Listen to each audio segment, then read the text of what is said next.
na grobnicu grobnice, na grobnicu grobnice, na grobnicu grobnice, na grobnicu grobnice, na grobnicu, na grobnicu grobnice, na grobnicu grobnice, na grobnicu grobnice, na grobnicu grobnice.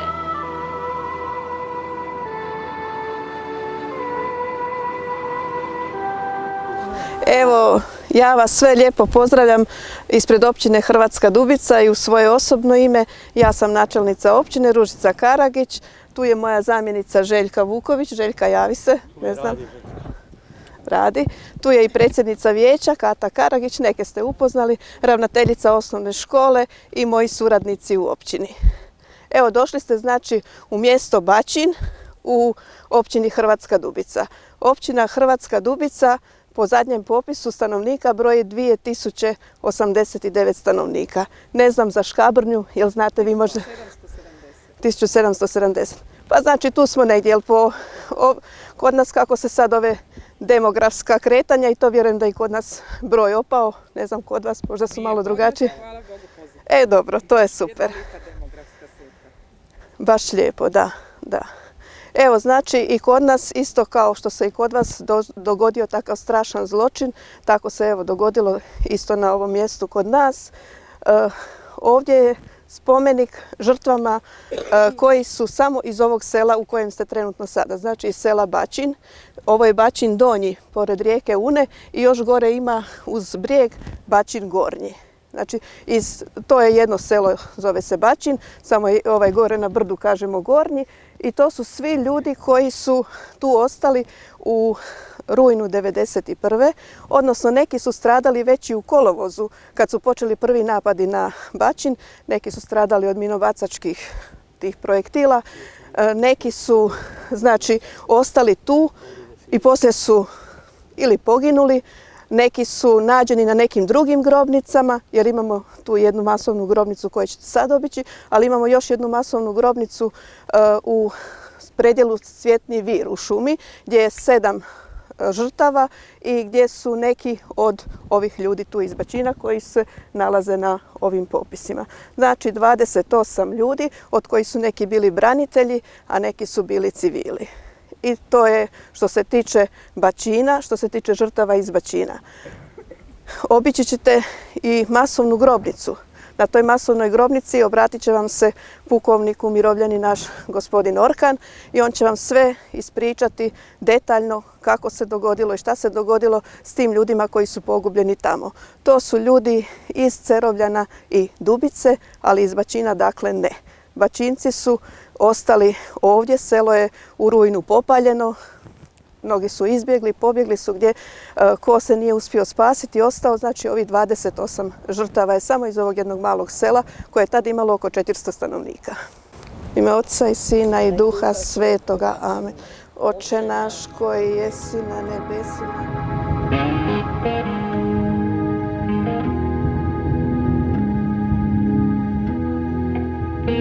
Oni kreću dakle iz Hrvatske Kostajnice, okupirane, i ulaze u Bačin. Ulazi jedinica za posebne namjene Ministarstva unutarnjih poslova Srpske autonomne oblasti Krajina, Kaline, Komogovina. Jedna ekipa Srba iz Bosne prelazi rijeku Unu i spaja se u Bačinu.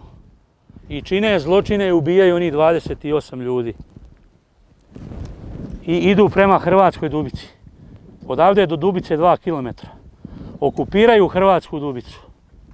Ko je uspio pobjeći, pobjegao je. I taj narod koji je ostao u Hrvatskoj Dubici živi kako tako do 19. listopada. Dakle, od sredine rujna do 19. listopada. 19. listopada Srpska demokratska stranka, predvođena predsjednikom Milom Mišljenovićem, bivšim urarom dubičkim, organizira politički sastanak u zgradi poljoprivredne zadruge i donosi političku odluku da se preostali Hrvati popišu, prikupe i zatvore. 20. listopada 1991. aktivnost prikupljanja osoba se provodi tako što starije osobe, starije životne dobi obilaze ih srpski teroristi i govore: ajde na sastanak, neće vas Tuđman, sad će zima, ima stoke, nema stoka šta jest, nemate ni vi šta jest. mi ćemo dogovoriti nekakvu razmjenu, ajde na sastanak u dom. I starije osobe životne dobi dolaze u dom. Neki mlađi bivaju pod oružjem dotjerani u dom. U vatrogasni dom u Hrvatskoj Dubici. A tako se događa i u selu Cerovljani, koje je preko ovog brda 2,5 km do Cerovljana. Kad su ljudi došli u te domove, postavljene su straže i većina niko nikuda. Nema ni jest, nema ni pit, nema ni WC-a. Nema ništa. Dio ljudi iz domova ovog vatrogasnog u Dubici je pušten. Zahvaljujući onome što sam pričao u autobusu. Neki su imali prijatelje Srbe, neki su imali kumove. To je manji dio pušten iz doma. Većina je 21. listopada potrpana u ovaj autobus, ovakav kakvim ste vi došli, samo stariji. I autobus je krenuo iz Dubice uzvodno, gledano u pravcu Kostajnice. Ovdje su autobus dočekali pripadnici jedinice za posebne namjene Kaline Komogovina, izvadili ljude iz autobusa, streljali kao stoku i ostavili na ovoj poljani između ceste i rijeke Une. Ostavili toliko dugo dok se smrtni zadah leševa nije počeo širiti dolinom Une i smetati onima koji žive u Bosanskoj Dubici i ovi u Hrvatskoj Dubici. Naređeno je da dođe jedan građevinski stroj, vlasništvo poljoprivredne zadruge iz Dubice. I taj stroj je ovdje iskopao 6 rupa. I te ljude nabio u te rupe.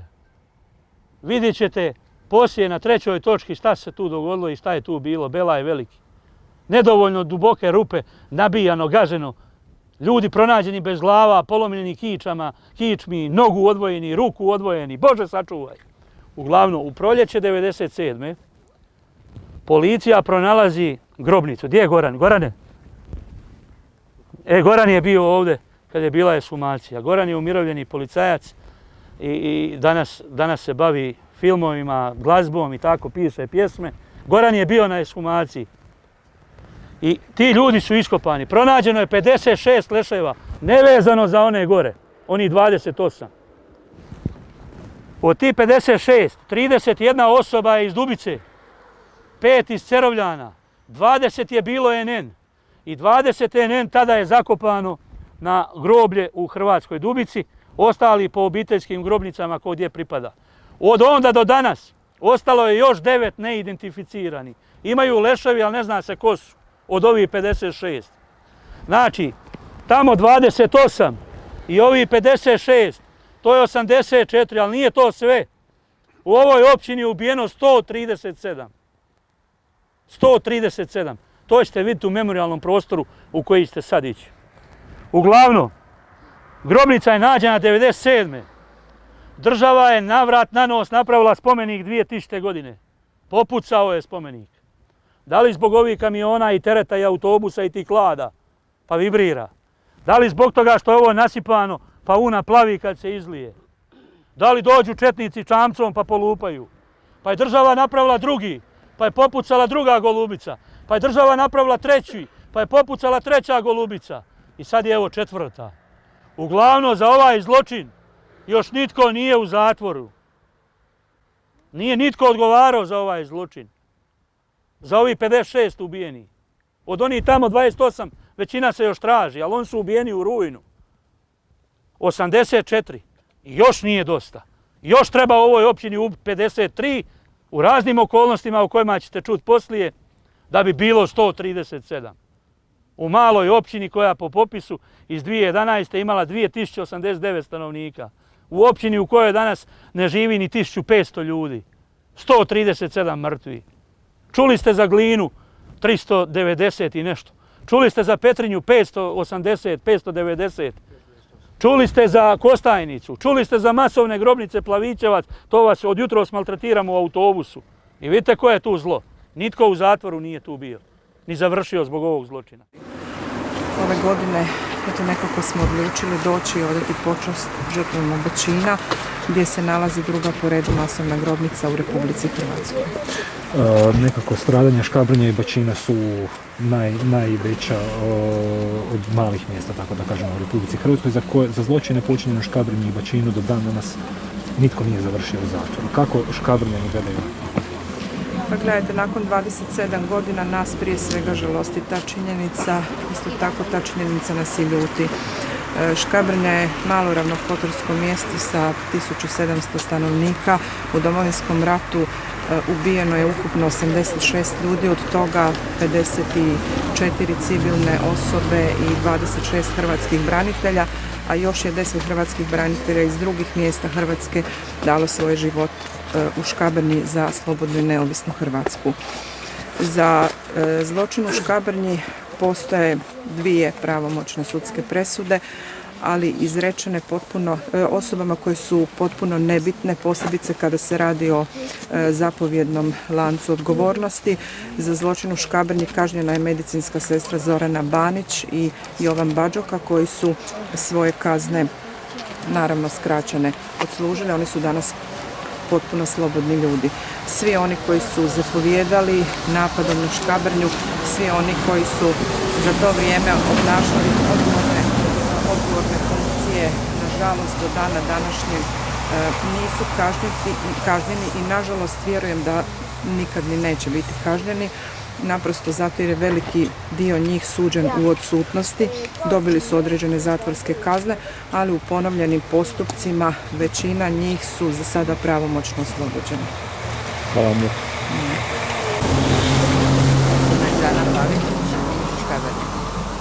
Gospođo Pavičić, koga ste vi izgubili u Škabrnji? Znamo jako dobro da u Škabrnji ne postoji kuća, ne postoji obitelj koja ne prenosi. Meni su 18. studenog 1991. ubijeni suprug, otac, majka, djed i svekar, a ja sa kćerima koje su tada imale 3 godine i nepune 2 sam zarobljena.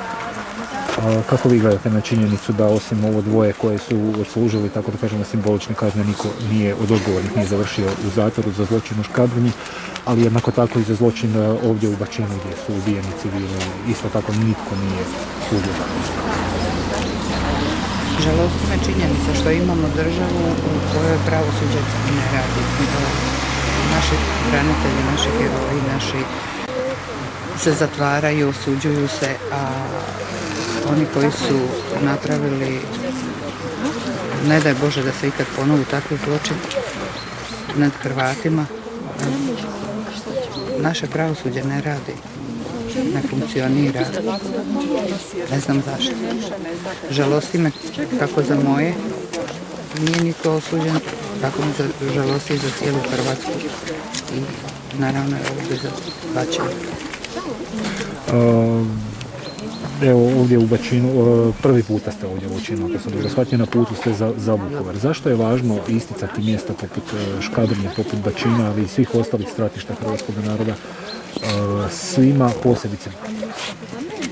Jako važno je iz razloga što se preko medija, preko interneta, preko svega izjednačava. Evo, ja ću sad ovdje reći, ja kad je Dokumenta bila u Zadru nisam mogla svjedočiti. Bilo je riječ o stradanju civila u Domovinskom ratu i mene nisu htjeli iz Škabrnje prihvatiti. O tome se jako malo govori. Naši mladi ne znaju istinu i zato je jako bitno i jako važno i posjećivati i isticati i nažalost moram reći naglašavati da bi mladi znali i pamtili. Hvala vam lijepa. Dakle, svega 2 km od središta općine, jedno mjesto kojega se svake godine nekako svi sjete na taj dan. Je li država zaboravila Bačinu? Pa možemo reći da nije posvećena dovoljna pozornost ovome mjestu, ovoj grobnici koja je druga po masovnosti, znači odmah iza Vukovarske Ovčare. Dakle, ovdje je život izgubilo, odnosno iz ove grobnice ovdje ekshumirano je 56 žrtava. Nedaleko odavdje je spomenik za 28 ljudi iz Bačina, znači to je već jedna brojka doista velika, a s tim da je u našoj općini život izgubilo 137 osoba. Znači općina koja je 1991. imala 4200 stanovnika, od kojih nekih 1700, 1800 Hrvata i tolika brojka je stvarno velika i smatramo da se ne posvećuje dovoljna niti medijska pozornost. Evo nešto sad u zadnje vrijeme se krenulo s tim da se malo više čuje za Bačin. Ali to naravno nije dovoljno, jer ovdje postoje još uvijek ljudi koji se vode nestali, obiteljima je naravno stalo do toga da ako već ne mogu oni koji su odgovorni biti kažnjeni na primjeren način, barem da onda kažu gdje se nalaze posmrtni ostaci njihovih najmilijih. Da, najgore je obiteljima stradalih mještana koji, znači nakon 27 godina još uvijek ne znaju, mnogi su pronašli kosti svojih najmilijih, ali ih vodi se još veliki broj nestalih koji ne znaju ni kada će pronaći i ne znaju gdje uopće zapaliti svijeću. I evo. Vjerujete li vi da će to pitanje ikada biti do kraja riješeno? Pa mislim da se sad u zadnje vrijeme malo stvari su se pokrenule, makar je to prošlo je 27 godina od zločina, stvarno je dugo je vremena, ali neke se stvari kreću, a ratni zločin ne zastarijeva, a mi koji smo stradalnici, koji imamo nekoga iz obitelji, nadamo se još uvijek da nije kasno i da će kad tad odgovarati, odnosno da će neko biti zatvoren zbog ovog zločina. Ja se ispričavam, jeste vi izgubili nekoga iz obitelji? Možete li mi 2 riječi o tome reći? Mogu. Evo i sami ste, tako da kažem, iz prve ruke svjedočili tom dijelu strašnog zločina i vi ste nekoga izgubili. Tako je. U ovoj masovnoj grobnici 1997. iz ove grobnice ekshumiran je moj djed, otac moje majke, koji je tad imao 83 godine. Znači starac koji nije htio otići od svoje kuće zato što je imao svoje životinje, bilo mu je teško rastati se, jednostavno otići. Ne zato što nekog nije imao.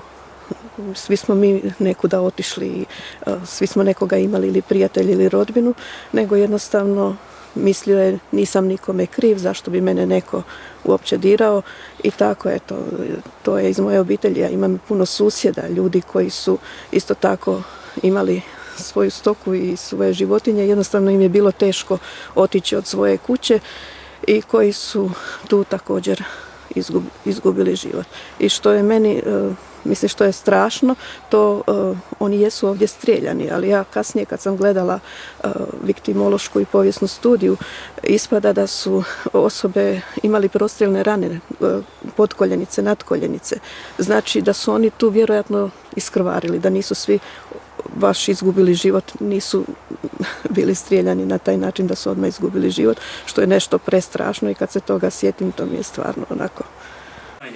Iza vaših leđa je karta ova svjetleća i tu se vide točke iz Domovinskog rata, bitne za Domovinski rat. Iza vaših leđa su ploče sa imenima i prezimenima, godinama rođenja i godinama smrti, pogibije ili nestanka hrvatskih civila i branitelja na ovom prostoru. Znači, osim onih 28 Bačinaca, osim onih 56 iz onog autobusa, što čini 84, još 53 osobe ubijene su po dvorištima, zapaljene, bačene u Unu. Učitelj Knežević, ima li koja učiteljica iz Škabrnje? Učitelj je bio pobjegao, izbjegao u Zagorje, zvali ga u Bosnu da upiše radni staž. U Bosni nije bilo rata, došao, kad je već u Bosni, ide preko mosta ovdje preći. Ubiju ga i bace ga u Unu. Una ga odnese u Savu, pronađen u Obrenovcu kod Beograda. Učitelj Knežević. Starije životne dobi osobe, ubijane. Idemo sada polako koji ste bili u ovoj sobi. Idemo u drugu sobu. Ova prostorija priča priču o masovnoj grobnici. Imate tu svjetleći pano koji je tekstualni dio. Ovdje vas gleda još 56 mrtvi. Dio je njih 9, još uvijek je ne.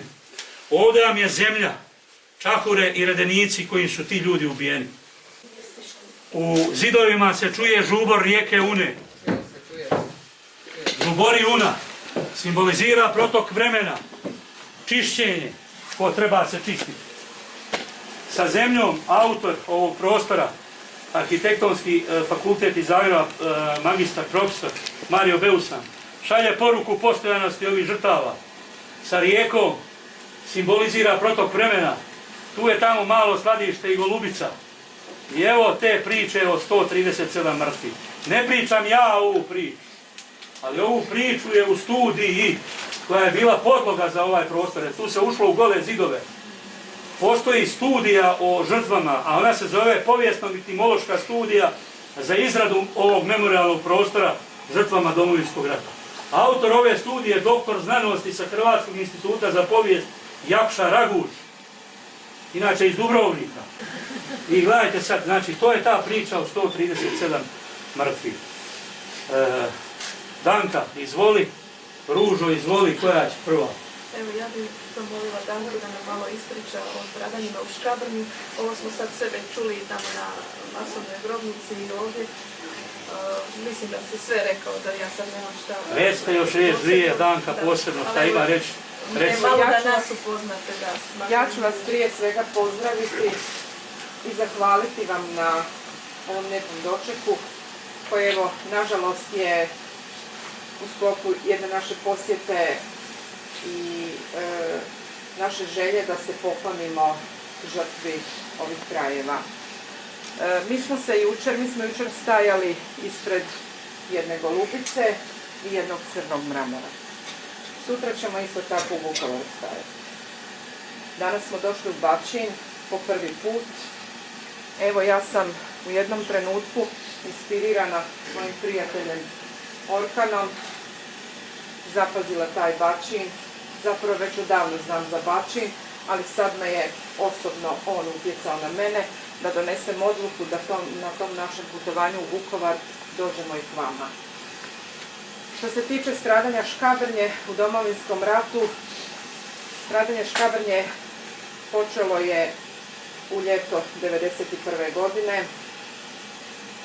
Kulminiralo je 18. studenoga 1991. godine, kada je kompletno stanovništvo Škabrnje prognano, a 80 osoba tijekom Domovinskog rata iz Škabrnje je dao život za domovinu. Od toga ih je 26 hrvatskih branitelja, 54 civilne osobe, a još je 6 ljudi iz Škabrnje stradalo nakon povratka u Škabrnju od minsko-eksplozivnih sredstava. Znači, cjelokupno stanovništvo od nekih 1770 ljudi, koliko ih je živjelo prije rata, se hvala dragom Bogu, većina njih su se vratili svojim domovima. Evo, Škabrnja danas bilježi jedan pozitivan demografski trend. Ima jako puno mladih obitelji, puno školske djece, studenata, djece vrtićke dobi. Evo, mi se svakog 18.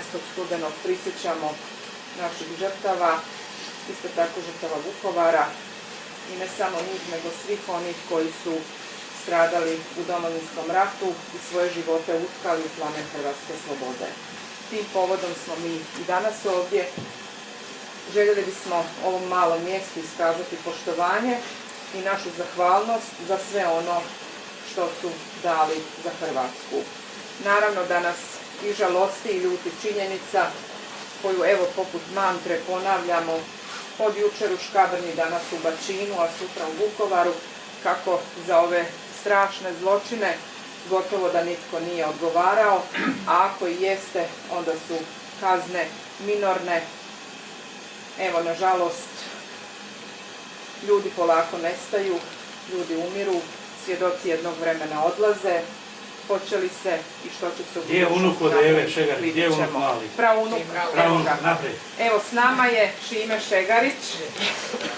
On je praunuk Eve Šegarić, škabrnjske Kate Šoljić, koja je u Domovinskom ratu izgubila 3 sina i supruga.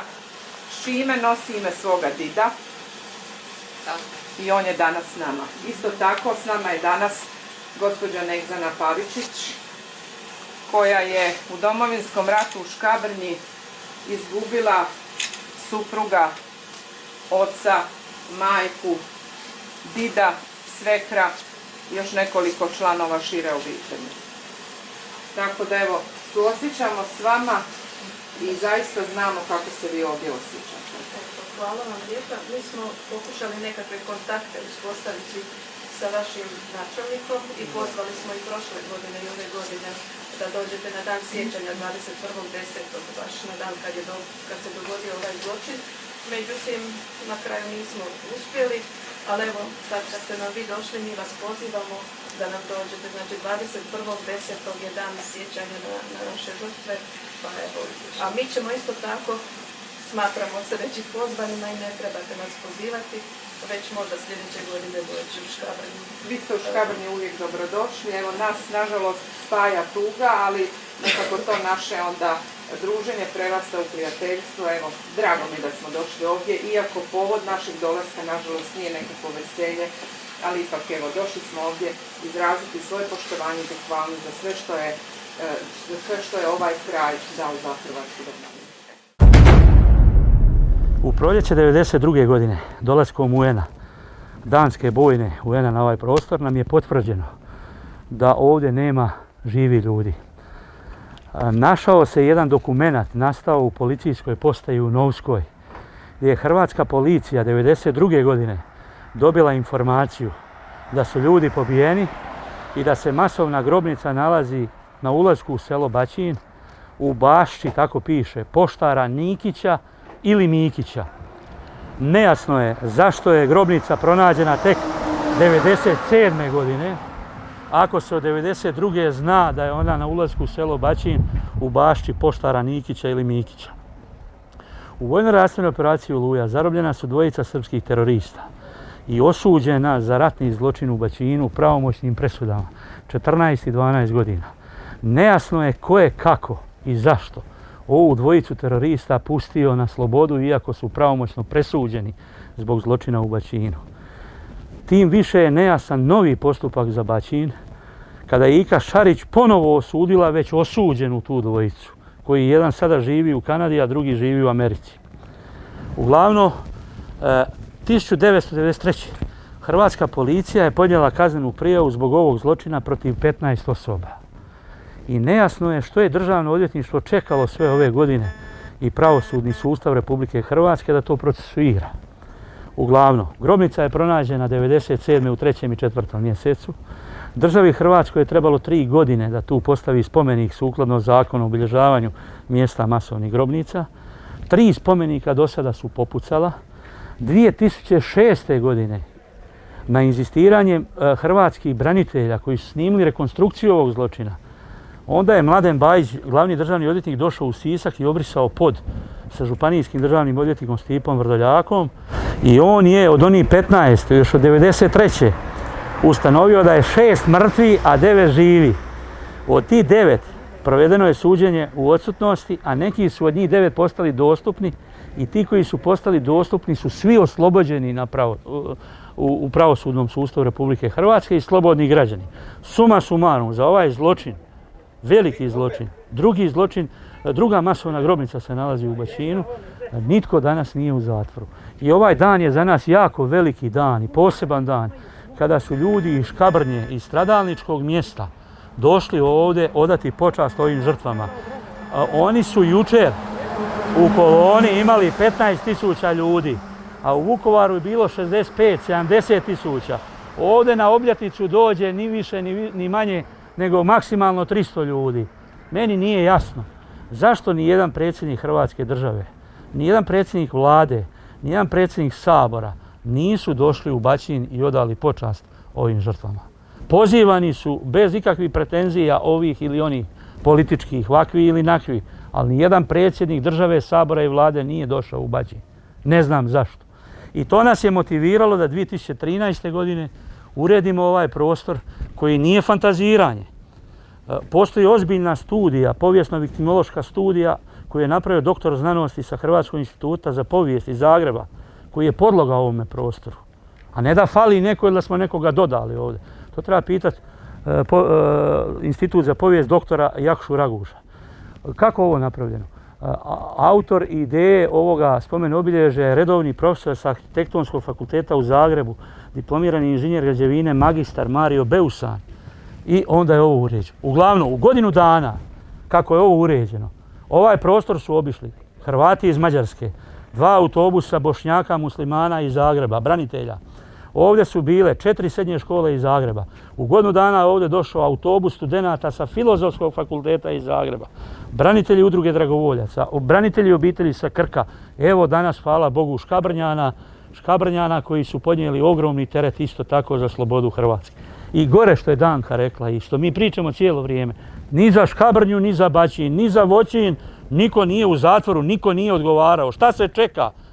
Pa šta čeka bivši državni odvjetnik? Pa njegova majka je rodom iz ovog kraja od Dinka Cvitana. Ujak mu je 99. pokopan u Beogradu u sve vojne počasti Vojske Srbije kao general kontraobavještajne službe JNA, umirovljeni. Tetka mu je umrla prije 3 mjeseca po šumama i gorama na sahrani Dinka Cvitana, tetke udarala limena glazba, da ne politiziram, ali to je istina.